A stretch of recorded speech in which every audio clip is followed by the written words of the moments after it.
कार्तिकस्यासदे पक्षे किम नाम एकादशी भवेत। कहा भगवान आप ये बताइए कार्तिक मास के कृष्ण पक्ष में पड़ने वाली एकादशी का नाम क्या है और इसकी महिमा क्या है। बोली एकादशी महारानी की जय हो। और मैं आपको 11 की कथा सुनो, कितनी महिमा है एकादशी की कथा की। और इसका फल मुझे कम मिलेगा, आपको ज्यादा मिलेगा, इसलिए क्योंकि सुनने से ज्यादा फल, सुनाने से ज्यादा फल सुनने वाले को मिलता है। इसलिए कहा गया कि वक्ता को जो फल है उससे भी ज्यादा श्रोता को फल मिलता है। इसलिए भगवान शंकर वक्ता भी है और भगवान शंकर बहुत बड़े श्रोता भी है। तो एकादशी की महिमा अभी तो मैं तुम्हें सुना रहा हूं, फिर तुम मुझे सुनाना, ठीक है। तो भगवान श्री कृष्ण कहते हैं श्रूयताम राज शार्दूल कथयामि तवाग्र कार्तिक कृष्ण पक्षे तु रमा नाम सुशोभिना। हे धर्मराज, हे युधिष्ठिर, हे राजा, कार्तिक मास के कृष्ण पक्ष में पड़ने वाली एकादशी का नाम है, उसका नाम रमा एकादशी है।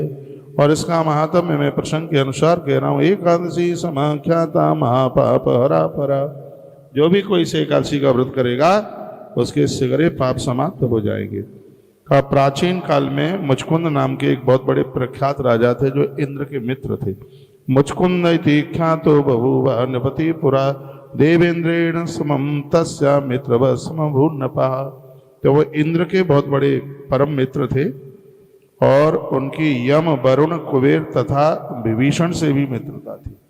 5वें नंबर के श्लोक में लिखा यमेन वरुणेन इव कुबेराण अपि सर्वथा विभीषण निश्चैव सखित्वामभूर्णपा। इनसे उनकी मित्रता थी। वे राजा भगवान विष्णु के भक्त और सत्यवादी थे, झूठ बोलते नहीं थे। इस तरह से शासन करने वाले उस राजा का राज अकंटक था, किसी को किसी भी प्रकार का भय नहीं था, कष्ट नहीं था। उनके घर में चंद्रभागा नाम की एक बेटी हुई थी।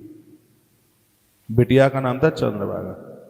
ये मैं ग्रंथ से सुना रहा हूँ। जो बाजार में एकादशी की किताबें आती हैं ऐसी छोटी छोटी, जिसमें ना कोई श्लोक होता, कुछ होता नहीं है, वैसे ही होती है संक्षिप्त सी। लेकिन मैं आपको पद्म पुराण के माध्यम से एकादशी की महिमा सुना रहा हूँ, जो बिल्कुल सब चीज़ें ये प्रमाणित हैं।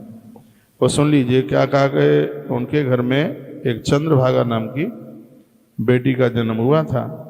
विष्णु भक्त सत्यसंदो बहुव नृपति पर तसैव सांसदो राजन राज्यम नियत कंडकम बहुवधुहिता गेहे चंद्रभागा शरद्वरा शोभनाय च सा दत्वा चंद्रसेना सुताई भई। तो उनके घर में ये बेटी का जन्म हुआ था और एक बेटा था चंद्र। और उस बिटिया का विवाह उन्होंने चंद्रसेन के पुत्र शोभन के साथ कर दिया। चंद्रसेन का बेटा था जिसका नाम था शोभन, उनके साथ विवाह कर दिया। राजन हुए, एक बार अपने ससुर के घर पधारे, उसी दिन एकादशी पड़ गई। वो घर पर पधारे तो उसी दिन ये पड़ गई एकादशी, जो आज वाली एकादशी है ना, रमा एकादशी। 8 नंबर के श्लोक में कहा एकादशी व्रत दिनम समायातम सुपुण्यतम। अब वो थे ससुराल में, वो राजा ऐसा था जो इनके दामाद थे, जमाता थे, वो एक दिन पहले ढिंडोरा पिटवा देते कि यदि कल किसी ने एकादशी नहीं करी तो प्राणों का भी दंड दे दूंगा। 11 करना अनिवार्य है, जरूरी है। अब उस चंद्रभागा ने अपने पति से कहा कि ऐसी ऐसी बात है, व्रत करना है, मेरे पिताजी का सशक्त आदेश है। उसने कहा तो मैं तो भूखा नहीं रह सकता, मैं मर जाऊंगा। उसने कहा चाहे तुम मरो चाहे जिंदे रहो, और व्रत तो करना ही पड़ेगा। फिर उसने कहा जैसे हरि की इच्छा है, तो वह व्रत करने के लिए तैयार हो गया, क्योंकि उसने बोल दिया कि मेरे पिता का ही कहना। तो शोभन ने कहा भी था, शोभन बोला भी था कि इति धृतामतिम कृत्वा चकारा निमम व्रते तो क्षुदत्त पीड़दस्त अनु स बहुवा दुखिता। मैं दुखित हो जाऊंगा क्योंकि मुझसे अन्न नहीं छोड़ा जाता। तो उसने ये बात कही, और हुआ यह है कि उसने व्रत किया। सुबह पारण नहीं हो पाया, भुरारे पर तो भोर में तो उसकी मृत्यु हो गई, ऐसा वर्णन। लेकिन एकादशी करके मरा, ऊपर के लोगों में पहुंचा। तो उसकी एकादशी का इतना बड़ा प्रभाव था कि वहां पहुंचने के तत्पश्चात भी शरीर सहित पहली बार हुआ था, शरीर सहित मृत्यु लोक में इसको भेज दिया गया और एक राज्य का राजा उसे बना दिया गया। ये वर्णन है इस एकादशी में। रमा एकादशी की महिमा कहा कि लिखा है सोवनश्य नपश्रेष्ठ रमा व्रत प्रभावत, रमा एकादशी के प्रभाव से सोवनश्य नपश्रेष्ठ ये अद्भुत राजा बन गया।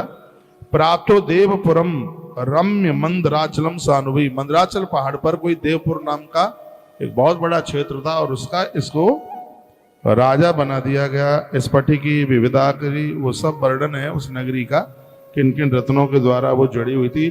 तो सोवना सोवते यत्र राज साधु परो यथा, राजा की गद्दी पर सोवन बैठा हुआ था, बड़ा सुशोभित होता था।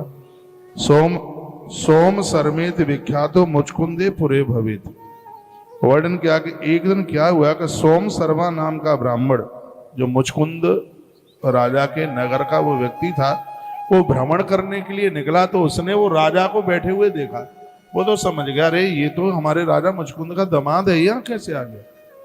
हमने तो सुना था कि उसकी मृत्यु हो गई थी एकादशी का व्रत करते करते। तो उधर से सोवन ने भी उसको पहचान लिया, सोवन ने पहचान लिया उसको। कहा और मेरी ससुराल में सब ठीक तो हैं? तो उसने कहा जामाता जी आप ये बताइए, आप तो मर गए थे, आप जिंदे कैसे हो गए? वहां तो सब जगह हल्ला हो गया, तुम्हारा संस्कार भी कर दिया गया। उन्होंने कहा कि ये सब कृपा रमा एकादशी की है, रमा 11 करके मेरी मृत्यु हुई थी, शरीर सहित मुझे परमात्मा ने इस नगर का राजा बना करके भेज दिया है। चकार कुशल प्रश्नम सुसरस नपस्य चाहिए, तो मेरी कुशलता। अब मेरे ससुर की बात बताओ। तब उस ब्राह्मण ने कहा, सोम शर्मा ने कहा, कुशलम वर्तते राजन एव ससुरस ग्रहे तव, तुम्हारी ससुराल में अब सब ठीक है, लेकिन चंद्रभागा बेचारी जो तुम्हारी पत्नी है वो बहुत ज्यादा परेशान है। उसने अन्न जल सब कुछ त्याग रखा है। एक बार आप अपनी भार्या से मिल लेते। तो कहा कि एक बार मेरी वहां सूचना भिजवा दीजिए। सोवन ने कहा एक बार मेरी वहां सूचना भिजवा दीजिए कि मैं सुरक्षित हूं। कार्तिक स्यासते पक्षे या नामई के एकादशी रमा ताम पोष में प्रात्म द्विजेंद्र प्रमद व्रत। उन्होंने कहा और भी कोई इस एकादशी का व्रत करेंगे, मरने के बाद भी वो जिंदे रहेंगे। हाँ, उनके नाम अजर अमर हो जाएंगे। इस एकादशी की इतनी बड़ी महिमा है। और ब्राह्मण ने आकर के समाचार दिया। मुचकुंद अपनी बेटी को लेकर के वहां पर पहुंचे, बड़ा आनंद हुआ। उन्होंने अपने जामाता का वंदन और पूजन किया। आज ये पति पत्नी दोनों आपस में मिले और उसी समय दिव्य विमान चल करके आया। सूक्ष्म रूप से सोवन उनकी पत्नी चंद्रभागा भगवत धाम के लिए विमान में बैठ के चले गए। जो शरीर पार्थिव रह गया था उस शरीर से मृत्यु लोक में चंद्रभागा नाम की नदी बन करके तैयार हो गई। तो आज भी चंद्रभागा नाम की नदी बह रही है।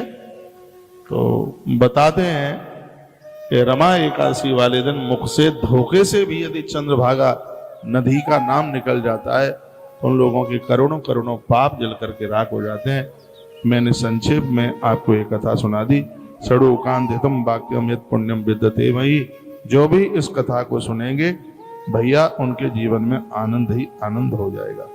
वर्णन है, वर्णन गया तवाग्रे कथितम महात्म्य पाप नाशनम। इस रमा एकादशी की कथा सुनने से गया यात्रा का फल मिल जाता है, श्राद्ध करने का, तर्पण करने का फल प्राप्त हो जाता है। तो हम तो बड़े बड़भागी हैं, भाग्यशाली हैं कि ऐसी जगह पर बैठे हैं श्री पुष्कर जी में